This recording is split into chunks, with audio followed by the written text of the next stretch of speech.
millions and millions and millions and millions, you catching the theme here, of American workers change jobs at the end of 2020 going into the end of 2022. They called it the Great Resignation. The numbers were staggering. Historically speaking, for that amount of time, we saw 4+ million people change jobs, most of them getting a pay bump. It is what has driven inflation. The big reason that inflation is where it is because we saw so many workers change positions, leaving holes, taking higher pay. So the companies that they left had to entice people to leave, and we started seeing hourly wages and salaries just go like this. And again, I'm all for people making more money, but for everybody who clamors that we need to be paid more to deal with inflation, the reason we have inflation is because everybody got paid more. So why don't we focus on keeping what we have? That's a separate topic, and boy, does that upset people. When they put me saying that out on social media, people who don't understand economics come after me.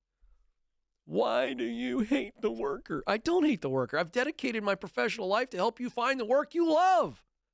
But I'm just explaining basic economics.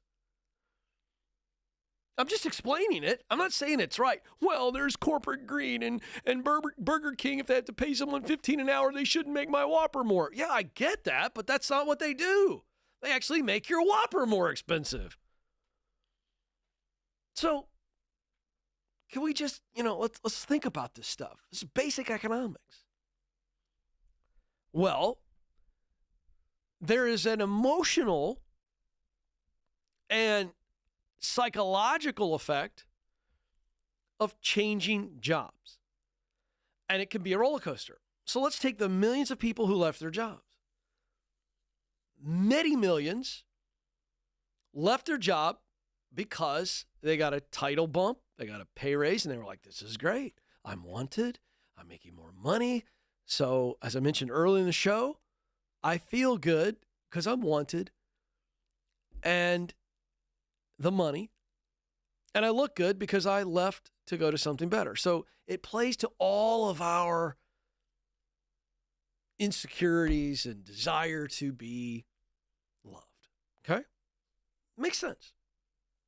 But what happened was people didn't do their homework. They went to the interview process and they treated the interview process like it was a reality TV show like The Bachelor. God help us, that awful show. I watched it for a few seasons with my wife, full disclosure, and I just couldn't handle it anymore. But anyway, it's like one of these dating shows where whether it's the men or the women, Bachelorette, we'll throw everybody into this, where they're trying to audition, if you will, and win the heart of said bachelor, bachelorette. That's how most people treat their job interviews. As opposed to going, well, wait a second. I'm not sure I love you. like that's what dating should be about. Like the dating, it should be about, well, okay, let's see if this has got some long-term potential. And we don't treat interviews like that. We treat interviews like we're the one that's going, pick me, pick me, pick me. And it ought to be, I don't know if I want you to pick me. I don't know if I want to work for you. But we ought to treat job interviews like that. Not just, pick me, pick me. I want a job. I want a check. Ha, ha, ha. It's like, wait. Like, why don't you ask some good questions? Well, what's it like to work here? How would you describe the culture? Do you know how few leaders get asked that question? You don't watch a leader squirm and you start to get some insight as to what kind of a place this is that you might be working for? Ask that kind of a question. How would you describe your leadership style? It'd be like a politician on a Sunday morning show. They don't know what to say. Now, if they know what to say and it sounds good, you go, all right. So all that said, make sure that you don't make the mistake that millions of Americans did. And it was called the Great Regret. And it's now led to a new trend called boomerang employees. And does everybody know what a boomerang is? Right? I never know. A lot of Gen Z watching these shows. A boomerang, a wooden instrument known from Australia, and it kind of looks like a funky V. and you throw that thing out there, and it comes right back to you. I had a rubber one when I was younger. Great fun. Used to love to try to take the head off of my younger brother with that thing, like. But it comes back to you. So boomerang employees are employees that are now applying to go back to the companies that they left. And it's not always successful, but a major company that we talked about and was in the news, Salesforce, which is probably the giant as it relates to sales software. Salesforce.com, Mark Benioff, has gone public saying after laying off 10% of its staff earlier this year, talk about a rebound. They laid off 8,000 people earlier this year. And Benioff went public and said, look, we overhired. Well, now he's coming back and saying we had a better second quarter than we thought. And they actually hosted an alumni event for people who were employed at other companies that left of them, basically saying it's okay to come back. So it's like a homecoming event. And the jury's out on this for me. I think it can work. I don't think it always will work. But they're trying to restore 40% of the headcount that they slashed. So boomerang employees are a new trend, not just for Benioff and Salesforce. Numerous studies are showing that businesses have seen a surge in former staffers reaching out and reapplying for jobs they quit. Why? The grass was not greener. And they realize it.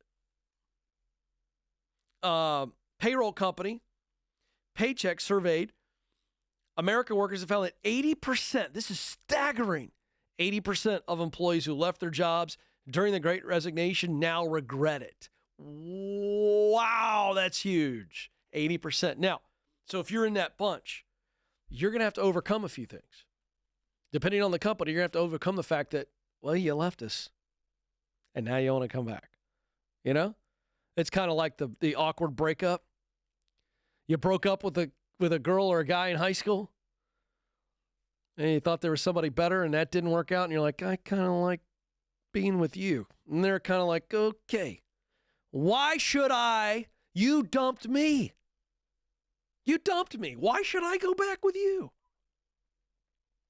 I don't know where you fall into that category. I think the world's made of two people. People who, once they're dumped, they go, sorry, I'm out. And people go, okay. I'm in the sorry. You dumped me. I'm going to find somebody better and try to parade around you. That's a little spiteful, isn't it? Well, that's where I fall in. But understand that companies are going to have to decide whether or not they want you back because maybe they don't trust you. You broke trust. So you're going to work extra hard if you're a boomerang employee. I'm saying go for it. But understand you're going to have to overcome some objections, and I would look at it that way. Why should they trust you? Eat some humble pie and get back in there.